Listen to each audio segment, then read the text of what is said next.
दाढ़ी थोड़ी बड़ी हो गई है, मगर अब कौन नाई के पास जाए आराम से।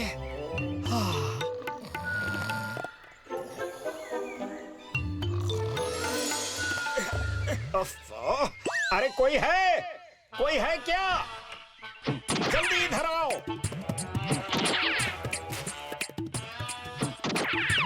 क्या हुआ? मेरे चेहरे पर धूप आ रही है, जरा सामने कोई कपड़ा रख देना आराम से। क्या? अरे इसके लिए चिल्ला रहे थे हैं? अरे दुनिया में इतने आलसी देखे मगर इसके जैसा नहीं देखा। हाँ चलो भाई, चलो यहाँ से। आलसी कहीं के।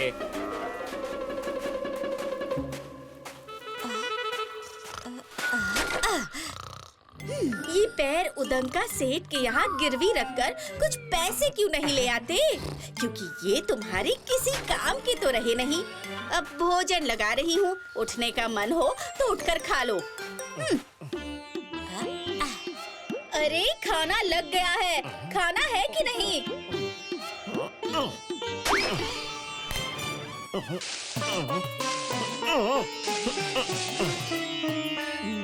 तुमने इतने प्यार से बनाया है, खाऊंगा क्यों नहीं आराम से।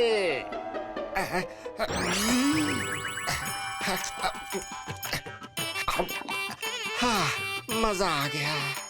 अरे अब लेटे ही रहोगे या कुएं से जाकर पानी भी लाओगे?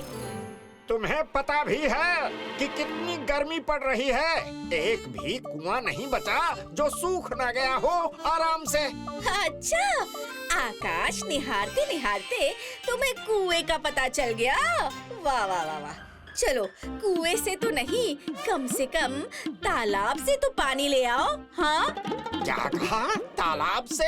अरे तुम्हें ज्ञात भी है कि तालाब कितनी दूरी पर है यहाँ से आराम से।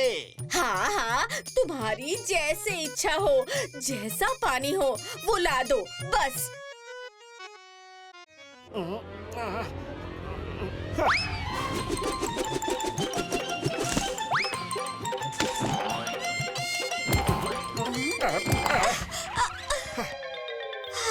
तुमने कहा था ना कोई भी पानी, अब मिल गया ना। आलसीपन की भी कोई हद होती है।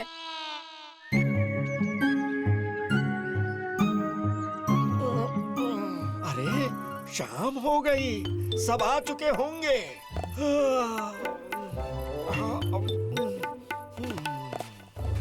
आ गई शरीर में जान। चल दिए अपने आलसी दोस्तों की टोली से मिलने। खुद तो निकम्मे हो ही, पूरे गांव के लोगों को भी निकम्मा बना दिया है। अच्छा, तुम्हें पता भी है कि आलसी होना भी एक कला है। हाँ, तुम्हें क्या समझ में आएगा। ठीक है, चलता हूँ आराम से।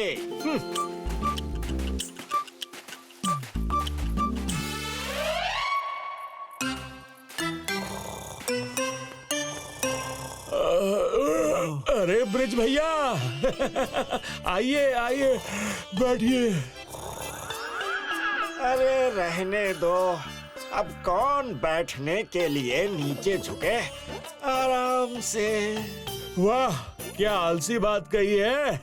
ये कोई आलसी बात हुई क्या? मैं तो उठने के बाद अपना बिस्तर तक सही नहीं करता। जब दोबारा रात को सोना ही है तो बिस्तर सही क्यों करना? अरे मैं तो खाने के लिए बर्तन तक नहीं निकालता। जिस भी बर्तन में खाना बनता है उसी में खा लेता हूँ, ताकि कुएं से पानी निकालो, फिर उसे घर लाओ, फिर उससे बर्तन धो, इनका कोई झंझट ही ना हो। अरे तुम तो खाना बनाने के लिए पानी लेने कुएं तक तो जाते हो ना। अरे मुझे तो कुएं तक जाना ना पड़े इसलिए मैं नहाता ही नहीं हूँ। अब बोलो। हो गई तुम लोगों की छोटी छोटी बातें। हाँ? हाँ? तुम लोग के आसपास कुआं है तो सही, मैं तो इतना आलसी हूँ कि अगर मेरी दाढ़ी में आग लग जाए तभी कुआं खोद के पानी निकालूंगा आराम से। वाह, आलसीपन में ब्रिज भैया का सच में कोई मुकाबला नहीं है। आग लग गई, भागो। भागो, कोई बुझाओ।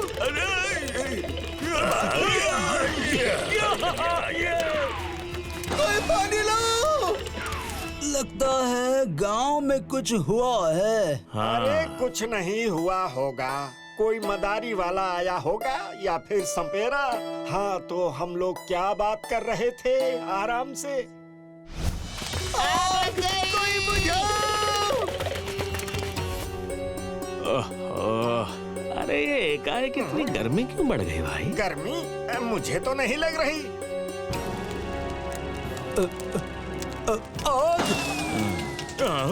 अरे अरे छत पर तो आग लग गई है। अरे अरे रुको रुको रुक जाओ। अरे तुम लोग वैसे ही परेशान हो रहे हो, अभी बारिश होगी और सब शांत हो जाएगा आराम से। अभी? और बारिश? और क्या, और बारिश नहीं भी हुई तो हवा उल्टी दिशा को बहेगी और आग यूं बुझ जाएगी। तुम बस देखते जाओ आराम से। हाँ अरे हम इतने आलसी भी तो नहीं हैं कि जान पर बन आए और हम भागे भी नहीं। हाँ अरे भागो भागो। तुम लोग भी ना, जाओ जाओ, मैं यहीं सोता हूँ। अरे अरे ये क्या हुआ? मेरी दाढ़ी में आग! बचाओ बचाओ! मेरी दाढ़ी जल गई! हाय हाय हाय! लो, कैसे लग गई दाढ़ी में आग। अब तो कुआं खोदना शुरू करो आराम से। अरे आराम से नहीं, जल्दी करो, कोई तालाब से पानी लेकर आओ। अरे तालाब तो बहुत दूर है, मुझे तो लगता है बारिश का इंतजार करना चाहिए। अरे कितने आलसी लोग हो तुम लोग। आग बढ़ती जा रही है और तुम बारिश और तूफान के इंतजार की बातें कर रहे हो आराम से। अरे कोई तो बचाओ। हाय बच गया मैं, आग बुझ गई दाढ़ी की। हैं? आप सब? हाँ हम सब। अब तुम आलसियों के भरोसे रहते तो पूरा गांव जलकर भस्म हो जाता, इसलिए हमें ही आग बुझानी पड़ी। हमसे गलती हो गई। कहाँ हो जी, सुन रहे हो? हाँ जी बोलो। ये क्या, कहाँ गई दाढ़ी? आलसीपन के साथ साथ दाढ़ी भी गई। एक बार राजा विद्याधर के दरबार में एक कलाकार अपनी कला का प्रदर्शन करने आया। है कोई जो पेश करे मिसाल, इस शेर को बिना पिंजरा खोले बाहर दे निकाल। विजयनगर वासियों की बुद्धिमत्ता को ललकार रहे हो, वो भी महाराज के सामने। महाराज विद्याधर को अपनी प्रजा और अपनी बुद्धि पर बहुत अभिमान था। मोम के शेर को वो देखते ही पहचान गए। आ गया।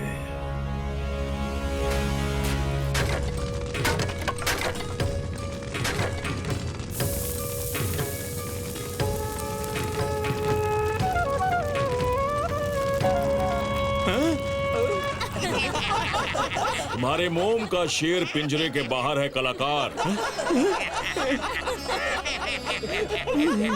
ये विजयनगर है, यहाँ तुम अपनी चालाकी से किसी को मूर्ख नहीं बना सकते।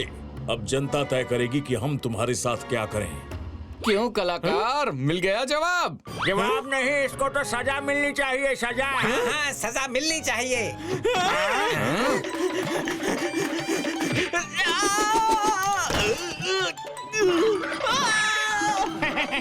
अच्छा सबक मिला इस कलाकार को। हाँ हाँ सही कहा।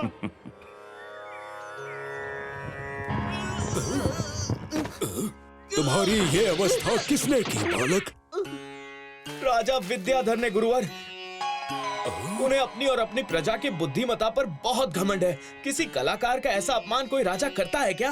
राजा विद्याधर हमारे ही शिष्य हैं, परंतु लगता है उन्हें फिर से सीख देने की आवश्यकता है। उमेश, हरीश, महेश। गुरुजी ने राजा का अहंकार तोड़ने के लिए अपने 3 प्रिय शिष्यों को बुलाया। जो आज्ञा गुरुवर, ऐसा ही होगा। वो तीनों भेष बदलकर अपने गुरु की आज्ञा का पालन करने चल पड़े और हरीश पहुंचा पान वाले की दुकान पर। श्रीमान, ये पत्ते कैसे दिए? 10 सिक्कों के 200 बिल्कुल ताजे हैं। बोलो कितने दूं? ये 10 सिक्के रखो और मुझे अभी सिर्फ 25 पत्ते दो। बाकी 175 पत्ते जब मेरा लड़का चिट्ठी लेकर आएगा उसे दे देना। बढ़िया बढ़िया शॉल ले लो। बोलिए श्रीमान, कौन सी वाली दूं आपको? मुझे तो ये वाली शॉल चाहिए। दुकान की सबसे अच्छी शॉल पसंद की है आपने श्रीमान। पार की है आप, सिर्फ 200 की है। ये 25 सिक्के लीजिए, बाकी के 175 उस पान वाले के पास रखे हैं। आप वहाँ किसी को भी भेजकर मंगवा सकते हैं। मेरी चिट्ठी उसे दीजिएगा, वो आपको दे देगा।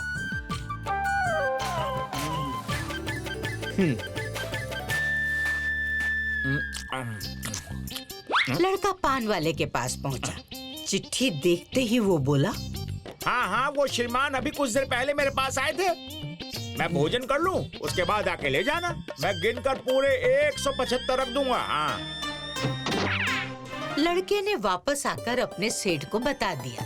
पैसे तो मिल ही जाएंगे। ये सोचकर सेठ ने शॉल हरीश को दे दी। जब लड़का और उसका मालिक दोबारा पान वाले के पास पहुँचे तो उसने बजाय सिक्कों के पान पकड़ा दिए। इसका क्या करूंगा मैं? मुझे क्या पता, खाओ या बेचो, तुम्हारी मर्जी। अरे मैं तो मेरे सिक्के लेने आया हूँ। अरे कौन से सिक्के? श्रीमान के तो पान के पत्ते बकाया थे जो मैंने दे दिए। दोनों सेठों की बहस में एक तरफ से पान चले तो दूसरी तरफ से सिक्के। बात राजा के दरबार तक पहुंची। राजा उनकी बात सुनते ही जान गए कि किसी ने उन्हें सिर्फ बेवकूफी नहीं बनाया, बल्कि उनकी प्रजा और उनकी बुद्धिमत्ता पर प्रश्न चिन्ह भी लगाया है। उन्होंने तुरंत आदेश दिया, जिसने हमारे व्यापारियों के साथ चालाकी की है उसे बंदी बनाकर तुरंत काल कोठरी में डाल दिया जाए। राजा के सैनिक हरीश को ढूंढने लगे। उधर चलो। अब गुरुजी के दूसरे शिष्य मनीष की बारी थी। मनीष जिस दुकान में गया वो कोई ऐसी वैसी दुकान नहीं थी। राजा के कारीगर की दुकान थी, जहां उसकी बनाई एक से एक लोहे और लकड़ी की चीजें थी। राज कारीगर है ना? मनीष को बड़ा रईस समझकर दुकान वाला उसके पास आया। आइए श्रीमान, आप जैसे लोगों के लिए ही मैंने एक अद्भुत यंत्र बनाया है। कोई चोर अगर हाथ लग जाए तो इसे पहनकर आप बंदी गृह तक ले जा सकते हैं उसे। चोर भाग नहीं पाएगा। ठिठोली करने के लिए मैं ही मिला हूँ। अरे जो चोर जंजीर तोड़ के भाग जाता है वो इस लकड़ी से रुकेगा क्या? हाँ? मैं राज कारीगर हूँ श्रीमान, इसकी मजबूती साबित कर सकता हूँ। लगाइए ताला श्रीमान जी और देखिए इसकी मजबूती। मनीष को जैसे इसी मौके का इंतजार था। उसने राज कारीगर के कहने पर ताला लगा दिया और उसकी हालत पर हंसता हुआ चाबी अपने साथ ले गया। जैसे ही ये खबर राजा को लगी, वो गुस्से से आग बबूला हो गया। बस बहुत हुआ। कोई हमारे लोगों को बेवकूफ बनाकर हमारे साथ उपहास कर रहा है। हाँ? हम स्वयं उसे बंदी बनाएंगे। हाँ। राजा भेष बदलकर निकल पड़ा और उसने देखा नगर के दरवाजे पर सुनसान जगह पर एक आदमी आम का टोकरा लेकर बैठा है। वो कोई और नहीं, गुरुजी का तीसरा शिष्य उमेश था। अरे, इसने अपनी दुकान नगर के द्वार पर क्यों लगाई है? कहीं मेरे लोगों को मूर्ख बनाने वाला यही तो नहीं है? भाई, आम कैसे दिए? मैं यहाँ आम बेचने नहीं बैठा हूँ। तो नए आए हो क्या? तुम्हें पता नहीं, आजकल राज्य में एक गिरोह घूम रहा है जो लोगों को बेवकूफ बनाता है। हमारे राजा भी उनसे परेशान है। हाँ, वो तो है। उस गिरोह का सरदार इसी मार्ग से जाने वाला है। मैं उसे पकड़कर राजा के हवाले कर दूंगा। तुम जानते हो सरदार को? अरे और नहीं तो क्या, बहुत लंबा, तगड़ा और ऊंचा है वो। देखोगे तो हालत पतली हो जाएगी। चलो चलो अपना रास्ता लो। अरे भाई, मैं भी उसे ही देखना चाहता हूँ। यहीं कहीं छिप जाता हूँ।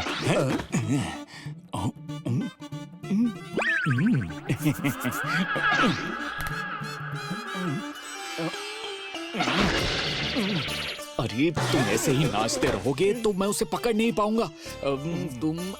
तुम एक काम करो, तुम इस आम के बोरे में छुप जाओ और आवाज मत करना। जल्दी करो।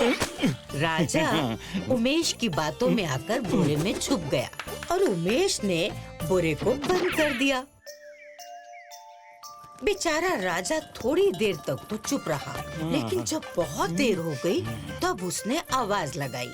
अरे खोलो, कोई है? खोलो इसे। लेकिन वहाँ कोई सुनने वाला तो था नहीं, सिवाय एक बैल के।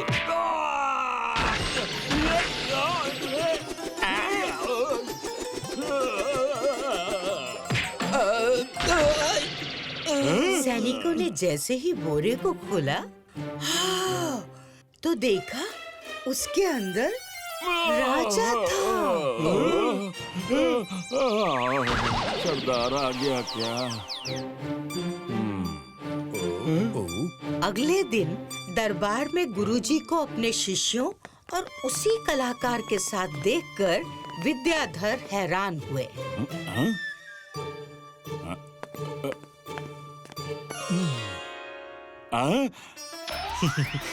गुरुवर, ये तो वही है जिसने तुम्हें बोरी में बंद किया था। हाँ, ये मेरे शिष्य हैं जिन्होंने तुम्हें और तुम्हारे तीनों व्यापारियों को बेवकूफ बनाया था। और इन्होंने मेरे ही आदेश का पालन किया है। ये सब तुम्हारे अभिमान को तोड़ने के लिए आवश्यक था विद्याधर, ताकि तुम फिर कभी अपने ज्ञान के घमंड में किसी कलाकार का अपमान न करो। मैं समझ गया, मुझे क्षमा करें गुरुवर। विद्याधर को सीख मिली। उसने कलाकार और शिष्यों को उपहार देकर विदा किया। If you like this video, subscribe to our channel Murthy Media.